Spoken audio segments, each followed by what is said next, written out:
नमस्कार, आप सभी दर्शकों का बहुत बहुत स्वागत करती हूं। मैं हूं नेहा शुक्ला और आप देख रहे हैं स्ट्रेट टॉक। आइए शुरू करते हैं आज का कार्यक्रम। तो भारत में एसिड अटैक्स के मामले पर सुप्रीम कोर्ट ने सख्ती दिखाई है। सुप्रीम कोर्ट ने राज्य सरकारों और केंद्र सरकार से भी इस बाबत जवाब तलब किया है। 4 हफ्तों में जवाब देने को कहा गया है और साथ ही साथ सुप्रीम कोर्ट ने केंद्र सरकार को कानून में बदलाव का भी सुझाव दिया है। लेकिन इन सब के पीछे भारत में हो रहे एसिड अटैक के हमले हैं। इन एसिड अटैक के हमलों में जो सर्वाइवर्स है उन्हें इतनी कम मुआवजा राशि मिलती है, उन्हें अपने न्याय की लड़ाई में वर्षों लग जाते हैं और जिस पीड़ा से वो गुजरती हैं उसका शब्दों में बयां करना मुश्किल है। यही बात शाहीन मलिक, जो कि खुद एसिड अटैक सर्वाइवर हैं और अब सोशल एक्टिविस्ट के रूप में तमाम एसिड अटैक सर्वाइवर की लड़ाई लड़ रही हैं, जब सुप्रीम कोर्ट पर के दरवाजे पर पहुंची तो सुप्रीम कोर्ट की तरफ से उन्हें जिस तरीके से साथ मिला है और न्याय में सुप्रीम कोर्ट ने जिस तरीके से सख्ती बरतने की जो है एक कोशिश की है, राज्य सरकारों से जवाब मांगकर, केंद्र सरकार से जवाब मांगकर, वो अपने आप में न्याय की इस लड़ाई को और मजबूत बनाता है। आइए अपने दर्शकों के सामने कुछ सवाल भी रखेंगे और कुछ फैक्ट्स भी, और उन्हीं फैक्ट्स के इर्द गिर्द और उन्हीं सवालों के इर्द गिर्द अपनी स्ट्रेट टॉक आज शुरू करेंगे। हमारे सामने आप दर्शक देख पा रहे हैं कि एसिड अटैक के मामलों में सुप्रीम कोर्ट की जो सख्ती सामने आई है, इसके क्या मायने हैं। सुप्रीम कोर्ट जब कहता है कि सभी राज्य सरकारों से 4 हफ्तों में वर्षवार यानी कि ईयर टू ईयर जो भी आंकड़े हैं एसिड अटैक के केसेस के, वो मुहैया कराने होंगे। ट्रायल संबंधी स्टेटस रिपोर्ट, यानी कि कोई भी मामला जो है वो किस जगह पर कानूनी उसकी लड़ाई चल रही है, वो सारा ब्यौरा सुप्रीम कोर्ट ने मांगा है। सुप्रीम कोर्ट की इस सख्ती के फिर क्या मायने हैं। हर पीड़ित के पुनर्वास पर दोषी की जो संपत्ति है उसको जब्त करके उसके जो ट्रांसपेरेंट ऑक्शन की बात करके और विक्टिम के जो पुनर्वास है उसकी एक बात रखी गई है। लेकिन कुछ मामलों में जहां पर जो दोषी होते हैं उनके पास इस तरह का कोई संपत्ति या फिर कुछ बिलोंगिंग्स नहीं होती है, तो ऐसे में कठोरतम सज़ा की जो मांग की गई है। हमारे साथ आज जो मेहमान जुड़ चुके हैं ये उनका स्वागत कर लेते हैं। हमारे साथ जुड़ रही हैं लखनऊ से सोशल एक्टिविस्ट हैं अनुराधा चक, हमारे साथ अगेन उत्तर प्रदेश से ही जुड़ रही हैं ताहिरा हसन, सोशल एक्टिविस्ट, और हमारे साथ रूपा सोनी जुड़ रही हैं लीगल एक्सपर्ट, और हमारे साथ अभिषेक कुमार भी जुड़ रहे हैं एज ए लीगल एक्सपर्ट। आप सभी का बहुत बहुत स्वागत करती हूँ। मैं शुरुआत ताहिरा मैम आपसे करना चाहूँगी। सुप्रीम कोर्ट जब इतनी सख्ती दिखाता है और सभी राज्य सरकारों से, केंद्र सरकार से जवाब तलब करता है, तो क्या अब ये माना जाए कि भारत में एसिड अटैक के प्रति अब ये जो कानूनी संघर्ष है, अब इसका समाधान निकलता हुआ आप देख पा रही हैं? नहीं, देखिए मुझे तो 2013 में भी लगा था ये, जो लक्ष्मी एक PIL पड़ी थी, लक्ष्मी वर्सेस स्टेट यूनियन, तो उसमें भी जिस तरह से सुप्रीम कोर्ट ने कहा था कि भाई आप जो ये बेचा जाता है एसिड, उस पे उन्होंने एक गाइडलाइन दिया था। उससे अच्छा क्या हो सकता था कि उसको इम्प्लीमेंट कर देते। कानून तो मजबूत से मजबूत बनता है। देखिए जाहिर है विमेन राइट्स एक्टिविस्ट भी, हाँ, हम लोग भी कोशिश करते हैं कि बने, और कानून संसद से बन के आता है। ऐसा नहीं है कि कानून कोई बात में डिबेट में बनता है। वहां पर ये कहा गया था कि एक उसके पास लाइसेंस होगा जो इसको सेल करेगा, और जो लेने जाएगा वो अपना आइडेंटिटी वेरिफिकेशन का कार्ड दिखाएगा कि हम यही हैं, जो भी होगा आधार या जो भी दिखाएगा। एक रजिस्टर्ड होगा जिसमें मेंटेन होगा कि उस एरिया में कौन आया, क्या नाम है, जिन्होंने एसिड खरीदा और क्वांटिटी कितनी खरीदी, और उसके बाद ये सब लेखा जोखा SDM के पास जाएगा जी। तो बताइए, इतना फुल प्रूफ गाइडलाइन तो highest court of the land ने दी थी। अब अकाउंटेबिलिटी की बात होनी चाहिए। अगर अकाउंटेबिलिटी नहीं है तो उन लोगों के लाइसेंस रद्द किए जाए, उन्हें स्ट्रिंजेंट पनिशमेंट दिया जाए। SDM साहब ने मांगा कि नहीं मांगा, कहां कहां उनके पास पहुंचा, देखिए बार बार कानून की बात हम करके कानून इससे भी जबरदस्त आ जाए और मजबूत आ जाए, द मोर स्ट्रिंजेंट पनिशमेंट, जो पनिशमेंट है उसको तो कम से कम करिए। और जब ये ट्रायल जो है ऐसे केसेस में इतना लंबा लंबा खिंच जाता है, तो आप कैसे समझ सकते हैं कि ये जो लॉ है डिटरेंट साबित होगा? तो डर जब कहाँ होगा? बिल्कुल ताहिरा डर मैम, कहाँ होगा? बिल्कुल बिल्कुल ताहिरा मैम, आपकी बात बिल्कुल जायज़ है। जब आप 2013 के केस का हवाला देती हैं और सुप्रीम कोर्ट के जो सख्त गाइडलाइंस की बात करती हैं, और शाहीन मलिक जब अपनी पीआईएल लेकर सुप्रीम कोर्ट के पास पहुंचती हैं, तो वही सुप्रीम कोर्ट अपने ही गाइडलाइंस को इग्नोर कर रहा है, या उसको जो है सेंटर में रखकर जो है इन तमाम टिप्पणियों को या फिर इन सुझाव को नहीं देख रहा है? नहीं नहीं, देखिए सुप्रीम कोर्ट ने अब ये और आगे बढ़ा दिया, उन्होंने कहा स्टेट भी इसको देखे, गवर्नमेंट के ऊपर भी उन्होंने रखा है कि भाई जवाब दे, गवर्नमेंट जवाब दे हाईएस्ट कोर्ट को।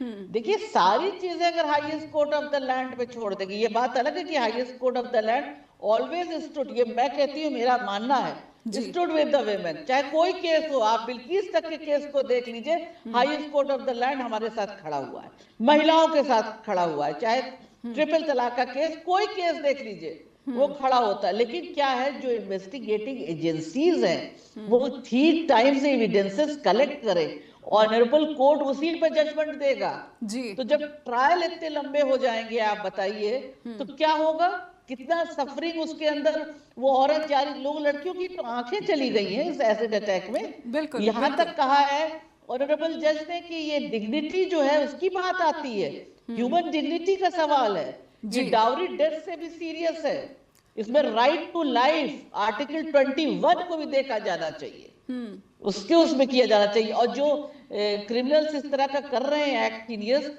उनकी सारी जो संपत्ति है, असेट है, उसको जब्त किया जाए, उसको ऑक्शन करें स्टेट, और उसके बाद उससे रिहैबिलिटेट करें इनको, हमारी विक्टिम्स को। बिल्कुल जैसे बिल्कुल हमारे लखनऊ में तो देखिए एसिड विक्टिम रेस्टोरेंट चला रहे हैं, रूपा जी को भी पता होगा, मैं तो बराबर उसमें जाती हूँ, और किस तरह से कॉन्फिडेंस और सेल्फ कॉन्फिडेंस के साथ वो सारी औरतें हमारी जो है चलती हैं, बिल्कुल और उसके लड़ने के लिए तैयार। इस तरह का अरेंजमेंट होना चाहिए भाई, गवर्नमेंट उसको देती है, सपोर्ट करती है स्टेट गवर्नमेंट। तो अगर सपोर्ट करती है, या फिर उन ट्रायल्स का फिर क्या है, न्यायिक जो लड़ाई है उसमें स्टेट का जो रोल है, जब आप अकाउंटेबिलिटी की बात करती हैं, जवाबदेही की बात करती हैं, तो स्टेट एजेंसियों की जो है पूरी की पूरी यहाँ पर जो भागीदारी है उस पर भी सवाल निशान खड़ा हो रहा है। शाहीन मलिक का जो केस है वो अपने आप में ये सवाल को पुख्ता करता है। एक ब्रेक लूँगी इससे पहले कि मैं अनुराधा मैम के पास अपने सवाल के साथ जाऊँ, कि जब बात अकाउंटेबिलिटी की आती है तो फिर स्टेट हो या फिर सेंटर हो, कहीं ना कहीं कानून पहले से मौजूद है, लेकिन उसकी सख्ती से जो अनुपालना है उसकी कमी जरूर दिखती है। एक ब्रेक के बाद लौट फिर से स्वागत है आप सभी दर्शकों का। आप देख रहे हैं स्ट्रेट टॉक और चलेंगे अनुराधा जी के पास। अनुराधा मैम, जो बात ताहिरा मैम ने कही उससे एक आगे बढ़कर मैं आपसे एक स्थिति रख रही हूँ। ये सवाल नहीं है कि हमने अधिकतर देखा है एसिड अटैक के मामलों में जो अक्यूज़ होते हैं, जो कन्विक्टेड होते हैं, उनकी जो है स्थिति या फिर आय या फिर जो बिलोंगिंग्स है ऐसी नहीं होती जिससे कि विक्टिम का पुनर्वास जो है उचित तरीके से हो सके। ऐसे मामलों में क्या आप देखती हैं कि ये जो टिप्पणी सामने आई है सुप्रीम कोर्ट की कि ट्रांसपेरेंट मैनर में उसका ऑक्शन हो जाए, या फिर जो पनिशमेंट है उसे और ज़्यादा जो है डिटरेंट बनाया जाए, इसमें कहाँ कमी रह गई कि सुप्रीम कोर्ट को ऐसी सख्ती बरतनी पड़ी? जी। सबसे पहले तो हम कहेंगे कि ये एसिड अटैक डाउरी या रेप से भी वर्स्ट है, मगर इसकी जो नंबर्स हैं वो इतने नहीं है जितने आप डाउरी डेथ्स देखी होंगी आपने प्रीवियसली, या आपने ये उसको कहते हैं रेप्स देखे हैं, तो उसके कंपैरिजन में नंबर्स इतने नहीं हैं, मतलब 200-300 इस टाइप के नंबर्स हैं which are reported, which is कहीं से भी कंपैरिजन नहीं है compare to dowry and other rape cases.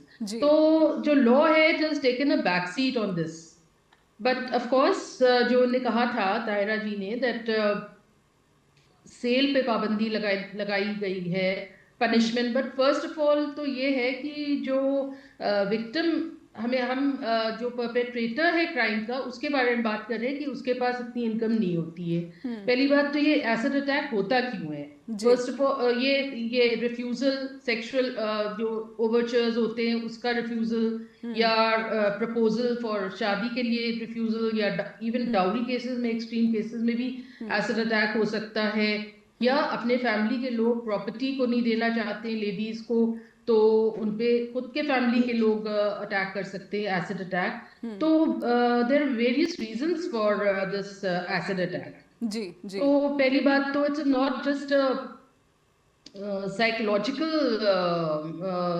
impact on a woman, it is a physical impact। कई और चीजें होती हैं जैसे रेप है, उसमें शायद फिजिकल कई केसेस में नहीं होता है इम्पैक्ट इतना जितना Trauma। कि हाँ इतना मतलब होता है ऑफकोर्स, अगर माइनर का हो या बहुत ज्यादा ग्रूसम हो, but most cases I have been seen कि इतना ज्यादा इम्पैक्ट नहीं होता है फिजिकल, मतलब इट इज नॉट ओवर इतना जितना एसिड अटैक विक्टिम्स का होता है। तो साइकोलॉजिकल और फिजिकल इम्पैक्ट, तो उसको पहली बात तो जब एसिड अटैक हो तो उनको पता ही नहीं होता है कि उनको करना क्या है। उनको रश किया जाए हॉस्पिटल, हॉस्पिटल में फैसिलिटीज नहीं है इस टाइप के ट्रीटमेंट की। पर वो थ्रू कहाँ आउट ऐसा हॉस्पिटल्स है जहाँ पे एसिड जितना उनको शारीरिक पीड़ा से जिस तरीके से गुजरना पड़ता है, जिस ट्रॉमा से गुजरना पड़ता है, हाँ वो तो है ही, मगर कितने हॉस्पिटल्स हैं जो एसिड अटैक विक्टिम्स को ट्रीट करने के लिए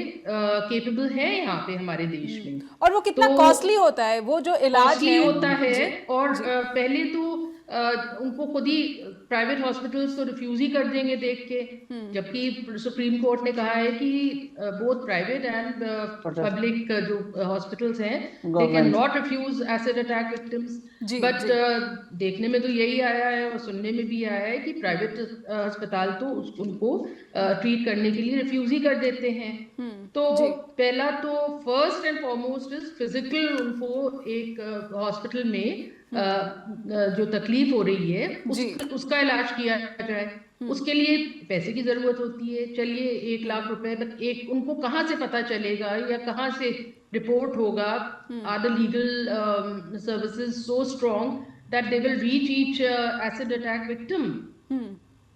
वो हॉस्पिटल से पता चलना चाहिए, वो पुलिस के जरिए पता चलना चाहिए। तो एक तो वो है कम्युनिकेशन लिंक होना चाहिए, दूसरा ये है कि इमीडिएट पैसा रिलीज होना चाहिए depending on the intensity of the burn.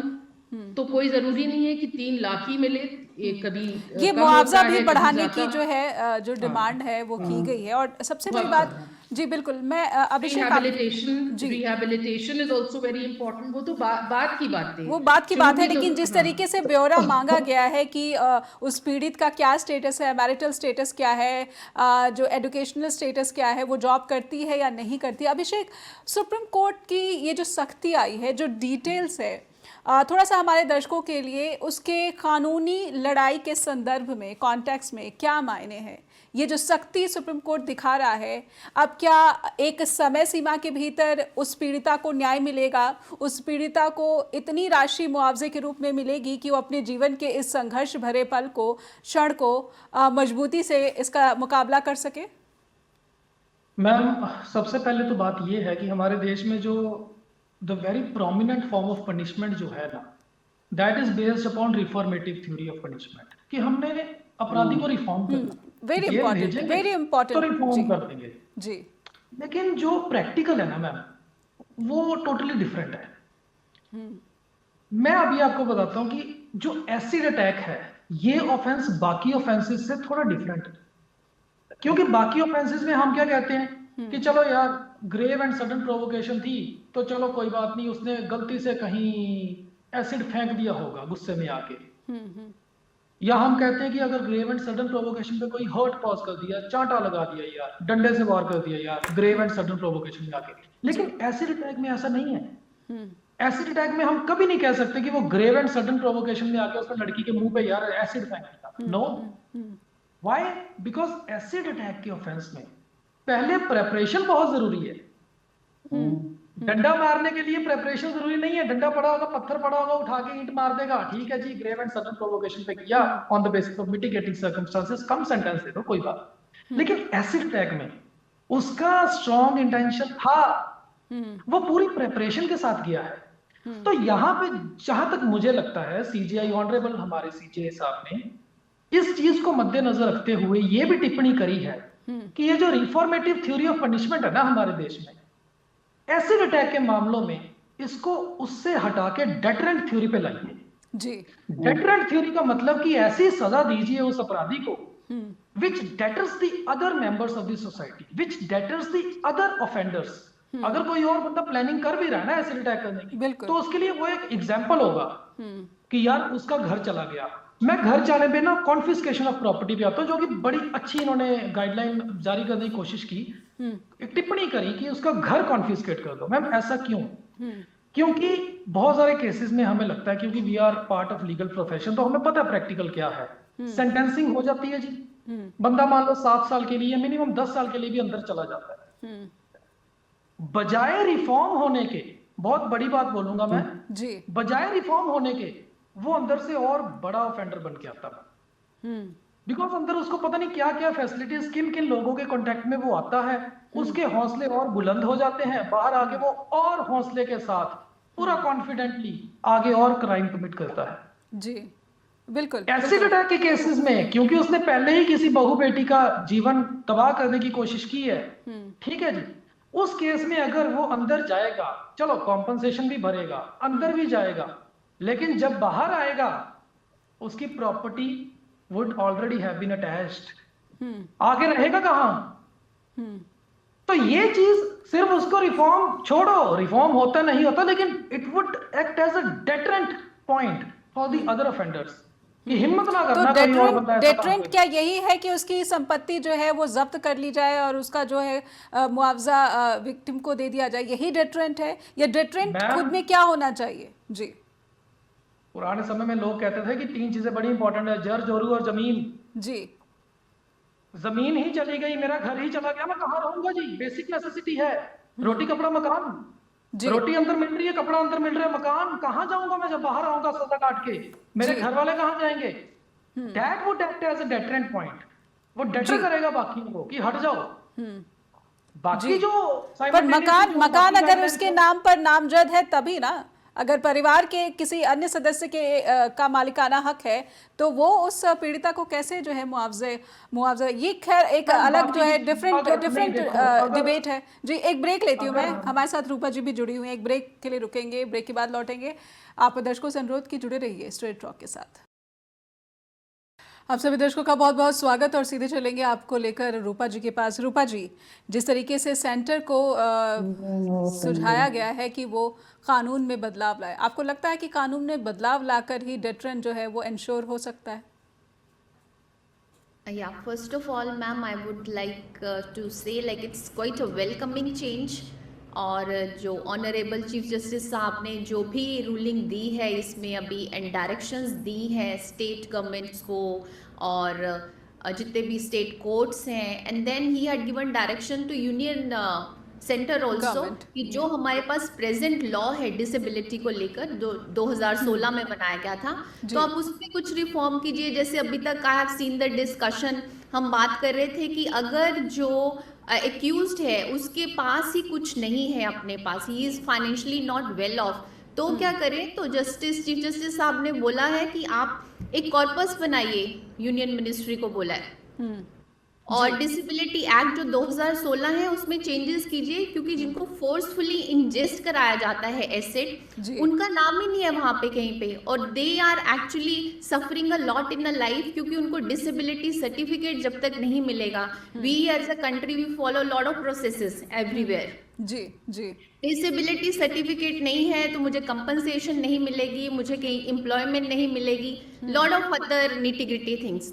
और प्रोसेस को इतना हम लोग फॉलो करते हैं कि चीफ जस्टिस साहब ने मींस हाईएस्ट कॉन्स्टिट्यूशनल कोर्ट में बैठकर बोला है कि मैं अभी शाहीन मलिक को कुछ ऐसा नहीं बोल सकते, तो प्रिजुडिस हो जाएगा। तो मैं दिल्ली हाई कोर्ट में आपको मतलब सबसे अच्छा लॉयर लेकर देते हैं हम आपको, जी, बट जी। We can't overrule the processes.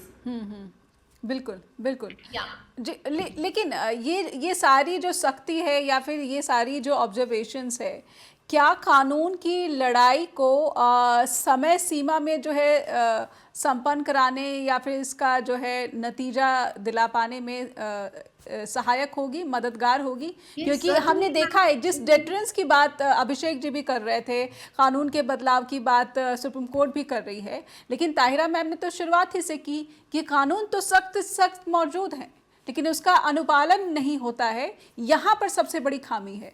Ji ma'am जो चीफ जस्टिस साहब ने बोला है कि डे टू डे बेसिस पे एसिड अटैक के केसेस के ट्रायल होंगे। ऐसा नहीं 2009 में शाहीन मलिक वहां पे गई और कुछ हुआ ही नहीं, और अभी 2026 में एक्विटल हो गया एक्यूज का, एंड तो देन शी इज बिल्कुल कमिंग इन पीआईएल। बिल्कुल जब आप 2009 से हम 2026 में ये बहस कर रहे हैं और शाहीन मलिक के गुनाहगारों को रिहा कर दिया गया ट्रायल कोर्ट की तरफ से, तो क्या ये जो शाहीन मलिक ये बात रख रही है कोर्ट के सामने कि ऐसा है कि विक्टिम को सबूत देने पड़ रहे हैं, विक्टिम को बताना पड़ा, जबकि उसका शरीर इस सबूत है, खुद एक सबूत है इस बात का कि उसके साथ जो है कितना क्रूरतम जो है अपराध हुआ है, उसके बाद भी एविडेंसेस की मांग?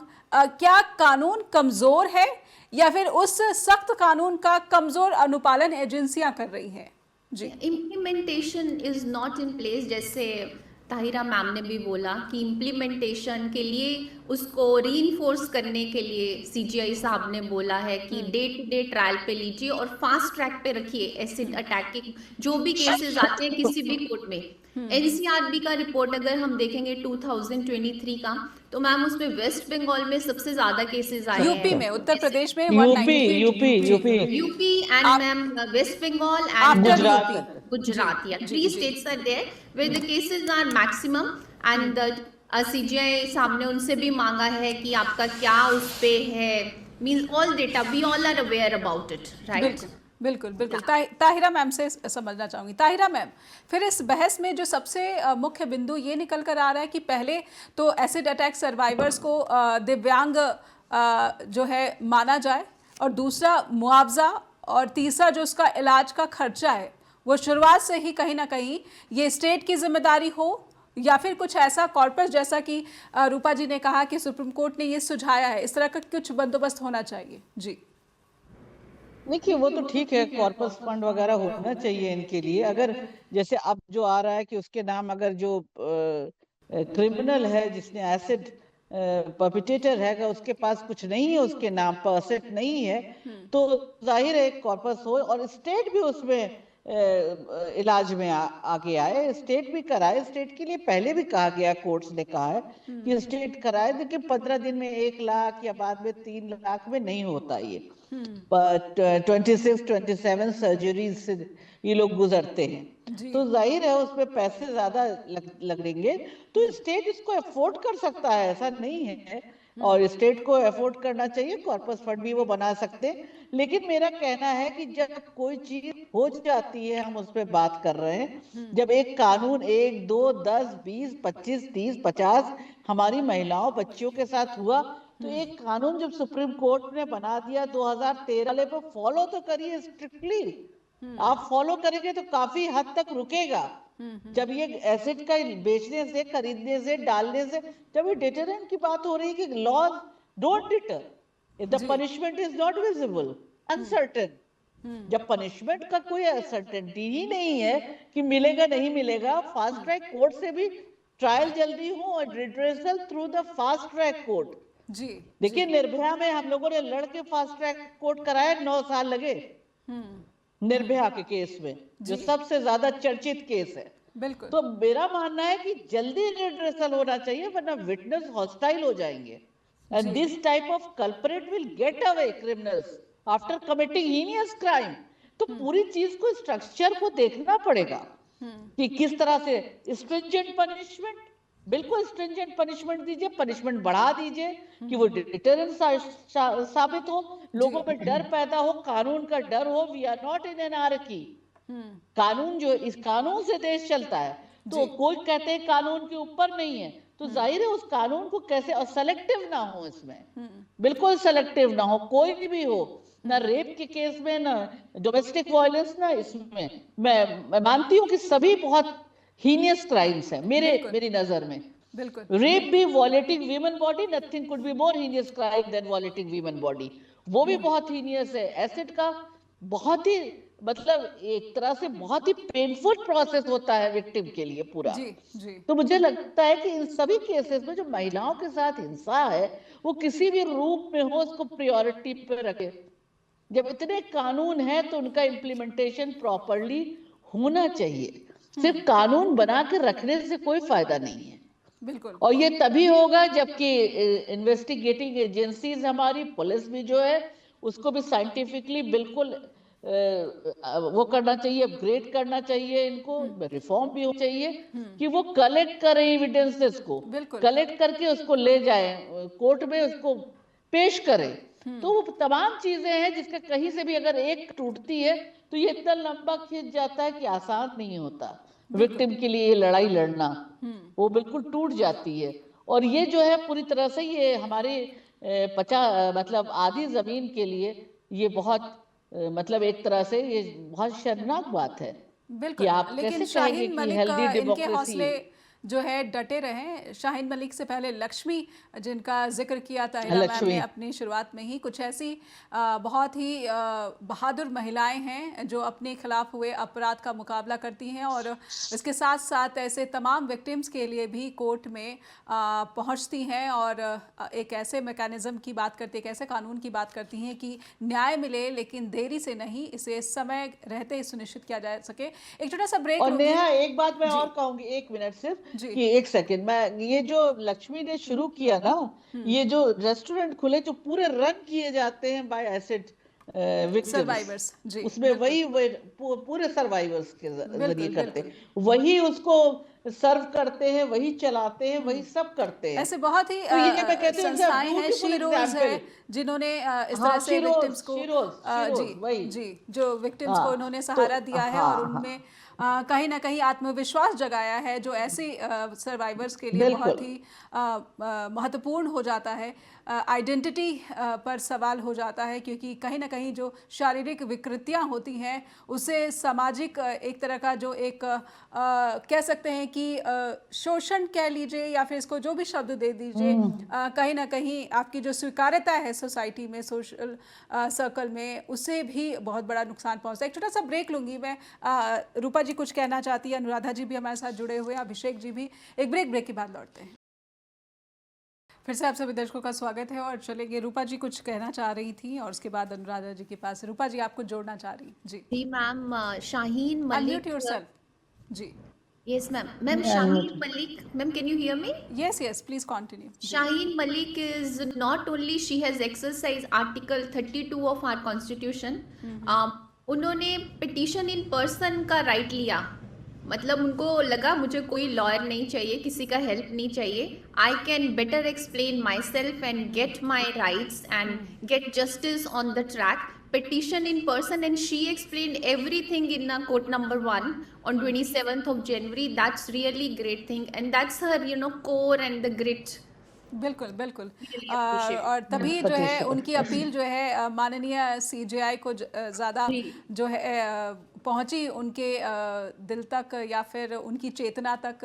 अनुराधा मैम, जब बात दहेज हत्या जैसा इस अपराध को क्यों ना समझा जाए इसकी होती है, तो हमने देखा है कि दहेज के मामलों में भी सख्त से सख्त कानून बनाया गया, बाद में उसके दुरुपयोग के मामले ज़्यादा सामने आने लगे। जी तो अनुराधा मैम, कहीं ना कहीं ऐसा लगता है कि शायद हमारी कोर्ट्स भी कानून की सख्ती की तो बात करती हैं, लेकिन यहाँ पर हम घूमकर अकाउंटेबिलिटी पर आ जाते हैं।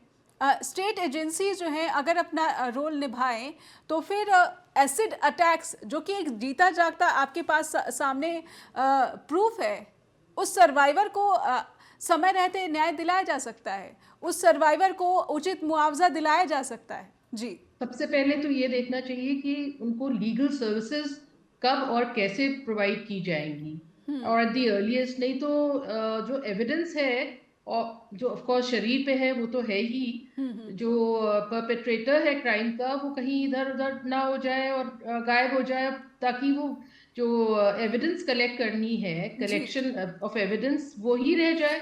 हर जना तो इतना सक्षम नहीं होता है कि वो अपना केस या अपने एविडेंसेस या ये सब चीजें कलेक्ट करके कोर्ट के पास पहुंच जाए और अपने आप को वो सब मुहैया कर पाए। बिल्कुल उनका तो फर्स्ट ऑफ ऑल तो फिजिकल और जो साइकोलॉजिकल ट्रॉमा हो रहा है उससे डील करना होता है। उसके उनको जरूरत है हेल्प की, लीगल सर्विसेज की, और जो स्टेट है जी। और पैसा जो उनको ट्रीटमेंट के लिए चाहिए। Then another point is there कि मैम ऐसे में जब आप कई जी कई लेडीज, एक्सपेंसेस की कई बात ऐसा आती भी हो सकता है कि एक बारी केस लखनऊ में ही हम जानते हैं कि किसी लेडी ने अपने ऊपर कपड़ों पे एसिड छिड़क लिया और जाके ये कंप्लेन कर ली against a person. So fake cases भी हो सकते हैं, तो कोर्ट को तो वो भी देखना है ना। बिल्कुल तो बिल्कुल इमिडिएटली तो दे कैन नॉट बिल्कुल अक्यूज अ पर्सन जो लड़की अक्यूज कर रही है जिस तरह से डाउरी और उसके अंदर केस चलता है। तो फेक केसेस और जेन्युइन केसेस में भी डिफरेंस करना है। और इतने कम केसेस होते हैं कि the police, hospital and the legal services and the state services को कोऑर्डिनेट कौन करेगा? Who is going to coordinate? There should be a coordination committee also, because ये तो हॉस्पिटल, द पर्सन जिसके पर अटैक हुआ है, legal services, police services and ये सब जो म्युनिसिपल अथॉरिटीज हैं जो सर्टिफिकेट देती हैं कि आपको ये अटैक हुआ है, कि आपको ये कॉम्पेंसेशन मिलना चाहिए। तो एक कोऑर्डिनेटिंग कमिटी भी तो होनी चाहिए, अदरवाइज वो कैसे करेगा कोई काम? जी legal person will go to the police will go to the मैं इसका उत्तर ले हॉस्पिटल लेती हूँ अभिषेक जी से। जो आपने यहाँ पर एक सवाल रखा है, अभिषेक जी आपको क्या लगता है कि मुआवजे की बात हो, जिस कोऑर्डिनेशन की बात अनुराधा जी कह रही हैं, क्या पहले से इस तरह की कोई व्यवस्था मौजूद नहीं है कि अब नए सिरे से एक सिस्टम डेवलप करने की बात हो रही है, खास करके एसिड अटैक या फिर महिलाओं के खिलाफ हो रहे अपराधों में? जी ऑलरेडी एक सिस्टम पूरा एस्टेब्लिश्ड है. There is a particular legislation also on this point. The legislation is the legal services authorities act 1987, जिसमें state legal service authorities they are established, district legal service authorities they are established. उनका काम ही है ma'am to provide compensation for the rehabilitation. What I'm saying is there a coordination between all the state units, agencies, the hospitals and hospital जी जी अगर मैं coordination की बात करूं, अब ये जो स्टेटस रिपोर्ट की मांग की गई है ऑनरेबल सीजीआई साहब की तरफ से, जी ये जो स्टेटस रिपोर्ट मांगी है ये इन्वेस्टिगेटिंग एजेंसी से मांगी है. अगर हम ऑन ग्राउंड ये चीज देखें तो जो एसएलएसएस डीएलएसएस हैं, they work in coordination with the investigating agencies, बिल्कुल क्योंकि वो ही मांग करवाते हैं कि आप रिपोर्ट हमें दीजिए जी in order to determine the actual quantum of the compensation which is to be paid to the victim's Victim, family. ठीक है। एक बात और है मैम, but सिर्फ अगर हम वो ये नहीं कह implement सकते किया इम्प्लीमेंट हो हाँ। रहा होता। जी हाँ, मैं उसी बात पे आऊंगा जो सबसे पहले हमारे ताहिरा मैम ने ये चीज की. There are beautiful laws in India, no doubt in that. अगर सीजीआई साहब ने इस बार टिप्पणी करी है जी तो ध्यान से देखा जाए तो बड़ा इमोशनल होकर उन्होंने ये टिप्पणी करी है कि यार क्या जितना आपको मैं जोर अच्छे लगा से सकता हूं, अच्छा मैं लगा वकील हम देंगे, अच्छा। आप नाम लीजिए, हम आपको मुहैया कराएंगे। जी यस, मुझे article 39 of constitution of India, it is already 30 there. Legal aid हम आपको देंगे, 39 जी बट जितना मैम वो कर सकते हैं उन्होंने किया. आगे फिर ताहिरा मैम की बिल्कुल। बात ही आएगी इम्प्लीमेंटेशन. उन्होंने तो मांग कर ली कि हमें स्टेटस रिपोर्ट जल्द से जल्द ला के दीजिए टाइम बाउंड होके, लेकिन क्या वो लेके आते हैं? क्या वो ऑथेंटिकेटेड लेके आते हैं? क्या वो सच्ची लेके आते हैं रिपोर्ट, या नहीं, या फर्जी लेके आते हैं? This all depends upon investigation agency. ठीक है। अब ये तो गाइडलाइंस आ गई. मुझे ऐसा लगता है, मेरा ये पर्सनल ओपिनियन है कि सीजीआई साहब को अब और गाइडलाइंस इशू करनी चाहिए इन कॉन्टेक्स्ट उसमें ऑफ द अपडेशन इन्वेस्टिगेशन. उस मौजूदा दिशा निर्देश में अपडेट करना चाहिए उसे, क्योंकि अभी हम 2026 में बैठे हुए हैं, वो 2013 की बात थी और मुआवजा भी बहुत जो है नाकाफ़ी है। 3 लाख मौजूदा भारत में किसी भी सर्वाइवर के लिए अपने इलाज का भारी भरकम जो खर्च है उसको वहन कर पाना, उसको उठाना बहुत ही नामुमकिन की तरह है। जी, मैं कहता हूँ मैम 3 लाख की बजाय अगर आप 10 लाख भी दे दीजिए ना आप विक्टिम को, 10 लाख में अपना इलाज तो करवा लेगी। The scar on the face that will be removed, but what about the scar that is left on her with her soul? Soul. जी जी वो स्कार कहाँ जाएगा? सारी जिंदगी का ट्रॉमा है मैम उसके लिए, जी। वो कहाँ जाएगा? 10 लाख भी दे दो, मैं कहता हूँ 10 लाख भी कम है। बात उसको कॉम्पनसेशन देने की नहीं, बात ये है कि अक्यूज्ड के साथ क्या किया जा रहा है, उसके लिए सीजीआई साहब ने पूरा जोर लगा दिया। तो क्या लेकिन अब गाइडलाइन सीजीआई साहब इस कॉन्टेक्स्ट में, इस व्यू में भी गाइडलाइंस इशू करें कि इन्वेस्टिगेशन एजेंसी को कैसे खींचना है। जी, मजा तब आएगा। ठीक है रूपा जी, इस केस में शाहीन मलिक का केस मैं लूंगी। इस केस में शाहीन मलिक कहती हैं कि उनके पास तो सारे सबूत थे, लेकिन उनको ओनस उसका भुगतना पड़ा कि उनको वो सबूत मुहैया कराने थे, ना कि जो अक्यूज्ड हैं उनको किसी तरीके का दबाव था ये साबित करने का कि वो दोषी नहीं है, वो इस मामले में जो है गुनाहगार नहीं है। जी ma'am there were certain lapses हुए होंगे सिस्टम में कुछ, इसीलिए मतलब इतना टाइम लग गया, 16 साल लग गए। और सीजे साहब ने उसको स्टिल शी बोला डिडंट गेट द जस्टिस, वो अभी भी फाइट कर रही है हाई कोर्ट में। अगर आप ये वाला पूरा रिकॉर्डिंग देखेंगे, सीजे साहब ने बोला कि दिल्ली हाई कोर्ट में ये हो रहा है अगर, तो शेम ऑन द सिस्टम। पूरे सिस्टम को उन्होंने इतनी झाड़ लगाई है। और मैम उसके बाद उन्होंने एक और बनाया है रेगुलेशन इसमें, burden of proof is on the accused. जी जी, बर्डन ऑफ प्रूफ, एक्यूज को हम कोई कुछ नहीं देंगे, उसको लीगल सपोर्ट नहीं देंगे कि someone is talking on his behalf, he has to prove himself how he is not accused. तो ये अपने आप में कितना बड़ा जो है सहारा है विक्टिम के लिए। जी यस, ये बहुत बड़ा सहारा है। जी, या ये यहाँ से ही जो है न्याय की लड़ाई और मजबूत हो जाती है, और इस तरह के अगर अपराध हैं तो उनके गुनाहगारों को एक सबक मिलेगा कि वो इस तरह की किसी भी हरकत से पहले 100 बार सोचे। जी हाँ मैम, वो सब तो इन प्लेस है ही। सीजेआई साहब ने बहुत स्ट्रिंजेंट अभी रेगुलेशंस निकाले हैं, डायरेक्शंस निकाले हैं। डू यू होप कि सेंटर कुछ कानून इस तरीके से लेकर आएगी? Ma'am they are bind to oblige CJI साहब at any cost. But do you really hope? अभी तो भारतीय न्याय संहिता आ चुका है, अगर कानूनों में बदलाव होना होता, महिलाओं को न्याय दिलाना होता, तो अभी हाल के एनसीआरबी के जो डेटा हैं वो तो ये बताते हैं कि महिलाओं के खिलाफ अपराध का आंकड़ा और ज्यादा जो है ऊपर जा रहा है ग्राफ। ताहिरा मैम, क्या सेंटर लाएगी कानून कुछ ऐसा, या फिर कुछ कानून में बदलाव? देखिए, कानून अगर आ भी गया, highest court of the land कह रही, तो मैं वही बात कहूंगी कि अगर आ गया तो ये किस तरह से सारे इन्वेस्टिगेशन होते, बिना इन्वेस्टिगेशन के कहाँ कुछ प्रूफ होगा। अब आप ये उम्मीद करिए कि कोर्ट जो है हमारा ऑनरेबल कोर्ट, वो अब इन्वेस्टिगेशन करने भी अपने 2-4 जजेस को भेजे कि भाई जाओ पुलिस थाने में बैठो, क्या वहां पे रिपोर्ट लिखी गई कि नहीं, ऐसे ही ओवरबर्डन है। मतलब ये सोचने की बात है कि हमारी इन्वेस्टिगेटिंग एजेंसीज में अकाउंटेबिलिटी कब फिक्स होगी। बिल्कुल। अभी देखिए, दिल्ली का जो छाबड़ा केस था, आपको याद होगा, उसमें हुआ था, उसके प्राइवेट पार्ट में बॉटल्स सब इंसर्ट की गई थी, प्रूफ नहीं हुआ क्योंकि पुलिस ने एविडेंसेस कलेक्ट नहीं किया था। ऑनरेबल कोर्ट को छोड़ना पड़ा उन क्रिमिनल्स को। बिल्कुल। तो आप कैसे, मतलब इसमें पर उसी माननीय कोर्ट ने पुलिस को कटघरे में खड़ा करना भी उचित नहीं समझा। उसी माननीय कोर्ट ने, सुप्रीम कोर्ट ने उस पुलिस कर्मी को या फिर दिल्ली पुलिस को कटघरे में इस लापरवाही के लिए, भयंकर लापरवाही के लिए कोर्ट के कटघरे में नहीं खड़ा किया।